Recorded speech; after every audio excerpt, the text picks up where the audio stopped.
بسم الله الرحمن الرحيم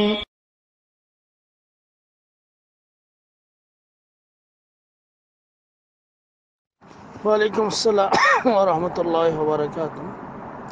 বাংলাদেশ থেকে আলমগীর হোসেন ভাই দুটি প্রশ্ন একসঙ্গে করেছেন। একটি হলো যে তার চাচা বা অন্য কেউ অন্যায়ভাবে তাদের 12% জমি ভোগ দখল করছে, এটা কতটুকু ইসলামে জায়েজ, এবং চাকরি করার কারণে দাড়ি ফেলিয়ে দেওয়া যাবে কিনা।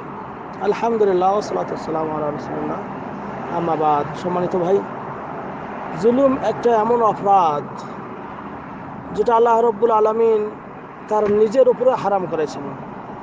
হাদিসে কুদসিতে এসেছে, সহিহ বুখারী মুসলিমের হাদিস, যে ইন্নী হাররামতু যুলমা আলা নাফসি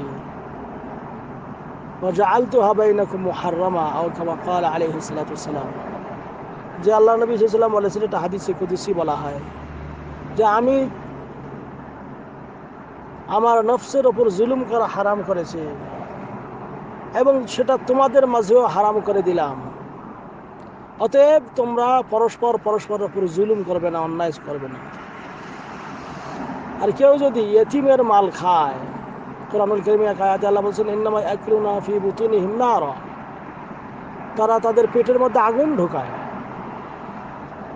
তা আপনারা নাবালক থাকা অবস্থায় যে আপনাদের সম্পত্তি যেই চাচা বা যারা এরকম করে অন্যায়ভাবে জুলুম করে নিয়েছে, এটা আপনাদের ফিরিয়ে দিতে হবে। যদি ফিরিয়ে না দেয় তাহলে আপনারা আইনত কেস করলে পেয়ে যাবেন।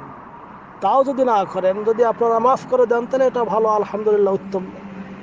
কেউ যদি আল্লাহর রাস্তায় মাফ করে দেয়, তাহলে তার বিনিময় আল্লাহর কাছে অফুরন্ত রয়েছে।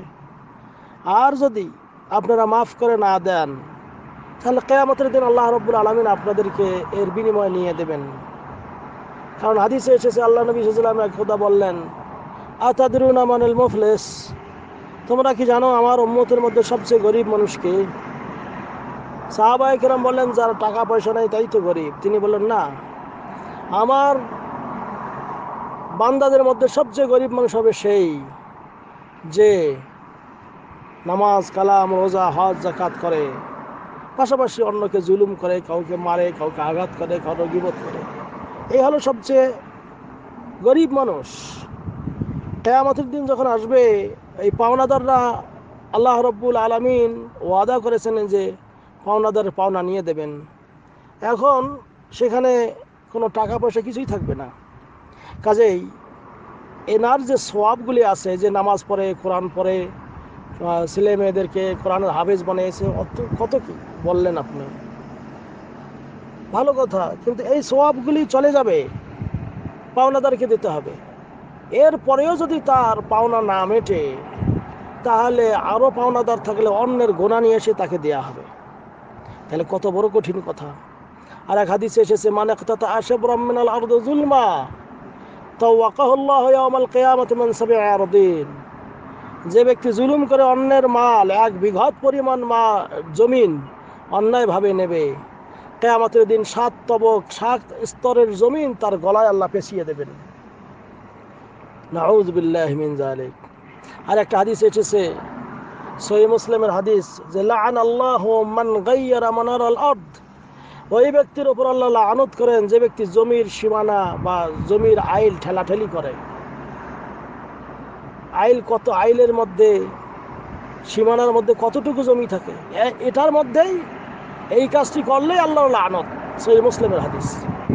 তাহলে যে ব্যক্তি 10 বিঘা, 12 বিঘা, 6 বিঘা জমি অন্যায়ভাবে নেবে, তার কি রকম হবে? এজন্য কঠিন শাস্তি, তাকে সাবধান করেন, এক।